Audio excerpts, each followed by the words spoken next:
Hello, my name is Randy Brown. I've been selling on Etsy for over 2.5 years. I have 3 shops on Etsy. My original shop has done well over 400 sales, and I also have a Go Imagine shop. I would like to share some of my strategies for success for selling online. Follow me for more tips, tricks, and shop critiques. And today we are going to do a shop critique for Harplen Designs.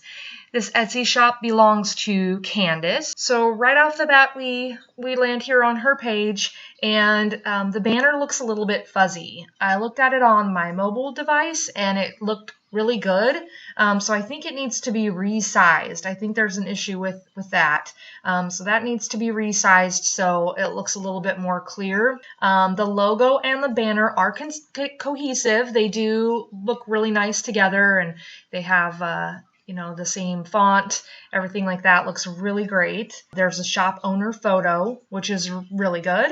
So when you land on this Etsy shop, you feel like you connect and like you kind of know Candace right off the bat. And you get a certain feeling from it of these plants and this kind of fresh, fun design. So it looks great. Then when we scroll down a little bit, we can get a little bit more information here. So it looks like right now on this shop, we only have 6 items up for sale. There's a total of 32 sales. We don't know exactly when this shop opened, but I think it's been less than a year. And we have 15 reviews, all 5 stars, so that's really good. That's almost half of the sales, which is a pretty good number, pretty impressive number.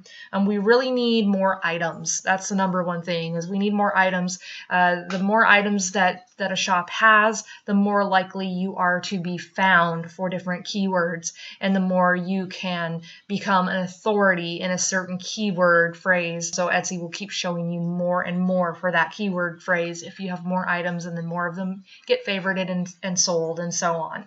When we go ahead and click on an item, so there are a lot of photos, and the photos are good. They could be better, but they're definitely not terrible by any means. They're just not as good as they could be. The lighting could be better. There could be cleaner backgrounds. Some of these you can kind of tell and see there's pillows in the background, which isn't a terrible thing, but it's just having something without these distracting lines and stuff in the background that really highlights the product itself is always better. When we look at Candace's etched wine glasses, the photos are not the best. You can't see the design super clearly.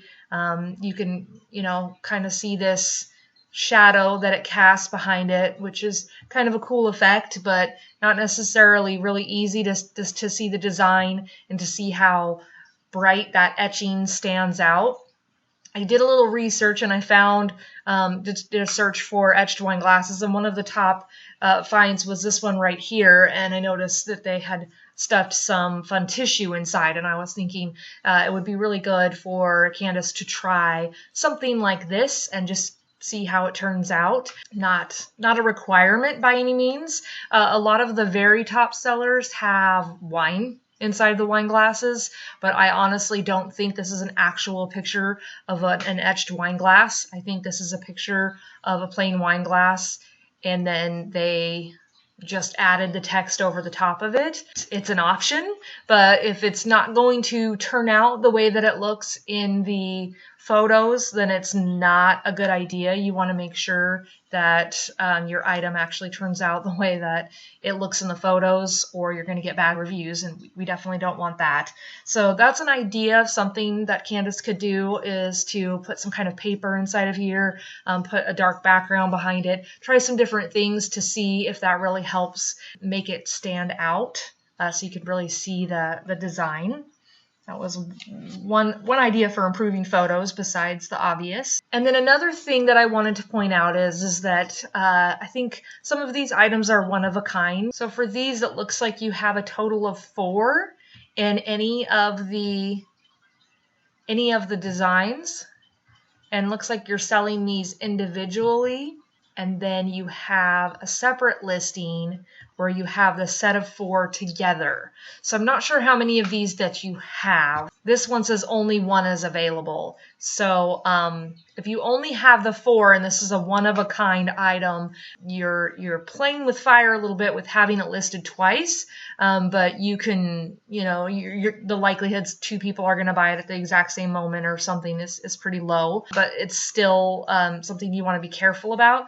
And in general, we really want to have items that can be repeated more than once versus one-of-a-kind items, because the number one factor in you ranking for a certain keyword or set of keywords is the sales on that item. And so if you sell it and then it's sold out and then you never use that listing again, that listing quality score improvement that hit that listing is no longer going to be of any use to you.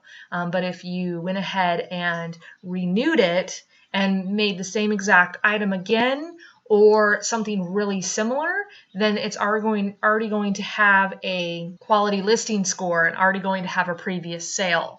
So the one-of-a-kind items are great, and sometimes you just can't avoid it, and I understand that happens. But if there's a way for you to replicate the item or has something similar, it doesn't even have to be exactly the same.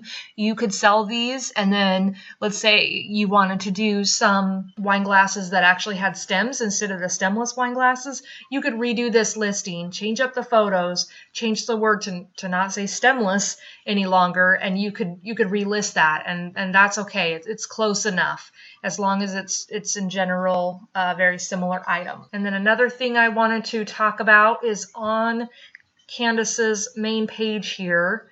We get past the items, we get to the reviews. The reviews are great.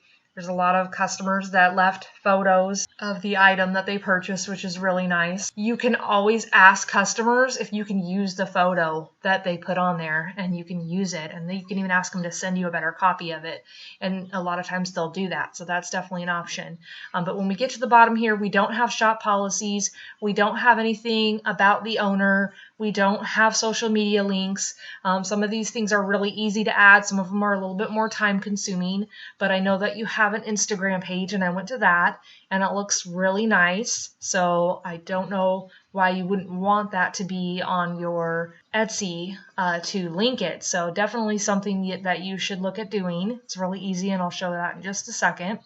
And then also some of these photos I don't think you have on any of your listings, and some of them don't necessarily apply if you don't have that kind of product anymore. But like this photo here, that's a perfectly good photo to put somewhere in your Etsy shop.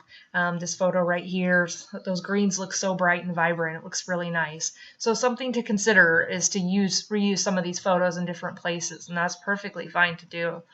And then I was just going to go and show you real quick. So I got here by going to settings and then going to about your shop, and then you've got members right here, and then you can add yourself, and then you can put a description about yourself there, and then you can also go to story, and then there's a paragraph section to tell a story about yourself, which you don't have to do all of these, but you can at least do some of these. So there's a story headline and then a spot for a story, and it's just text. And there's also a video, and you could put any kind of video you really want on here. There's lots of different ideas that they give you, but you could just put products reeling on a slideshow of different products that you have, and process photos, anything like that, and you can put it into a slideshow. And there's also shop photos here for you to add some photos, and they don't have to be of your products. They can be of you. They can be of a booth that you had at a local farmer's market. They can be of your workspace, whatever you want. And then down below that, we have shop links. And this is where you can add your Pinterest, Instagram, Facebook, whatever you want. There's maybe 3 or 4 options. I just have 2 of them on here, but there's multiple options for you to choose from. Oh yeah, here you go. So a separate website, Twitter, Facebook, Instagram, Pinterest, a blog. So there's lots of different things for you to choose from there. So you can add your Instagram here and anything else that you want. And that way when folks are on your shop, if they want to learn more about you, or they want to, maybe they're interested in a certain product and they just happen to go over to your Instagram page and they see a different photo of it that you didn't happen to get onto the Etsy shop, then that could help you secure a sale. So it's definitely worth doing. So overall, this is a really great little shop. It's fairly new. It doesn't have a lot of products in it right now. The more products, the better, of course. So that's something to really work on. Each of the individual listings is looking pretty good. Improving on the photos a little bit would be helpful. Getting more photos in on some of them if they're missing a photo or two. And then also one other thing about the photos is a photo to help show the size, especially since I think some of these planters aren't a regular wine bottle size, and honestly not everybody is extremely familiar with the size of a wine bottle. They might not really drink wine, but they just like these planters. So it'd be good to put a ruler or a quarter, or even just make sure you add the measurements to the description, something like that, to help give that little extra bit of information to somebody who might be interested in your item but just not ready to commit until they get a little bit more information. Other than that, the descriptions are great. They have a lot of good information. I think just size would be an important one. Otherwise, you have really nice descriptions that explain things. And you want to make sure that you do have all the materials listed here, which looks like you do, so that's really great. Answer any potential questions that a buyer might come up with while they're looking at your item. So anyways, great shop so far. Just need a few things to work on and it will be even better. If you found this helpful, interesting, or entertaining in any way, please hit the like button and subscribe for more content like this. I plan to do shop critiques and other videos to help Etsy sellers as well as Go Imagine sellers, and who knows what else. I'll keep going.